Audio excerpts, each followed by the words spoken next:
You didn't get into Berghain, and now you're standing there and you just don't know where to go.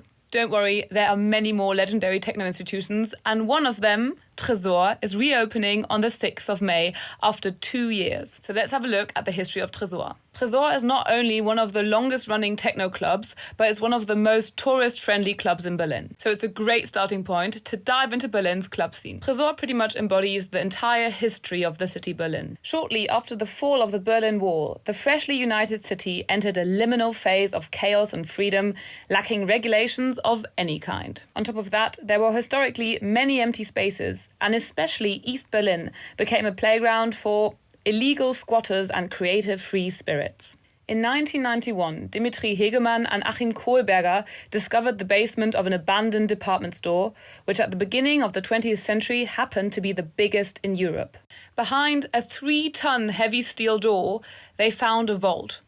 And that's where the name comes from. Tresor shaped the international perception of how a techno club should look like and what techno should sound like. The notorious raves in the vault paved the way for generations of DJs around the entire world. In 2005, an investor actually bought the area of the ruins where the vault and the department store was. And sadly, something like this is actually also on brand for Berlin.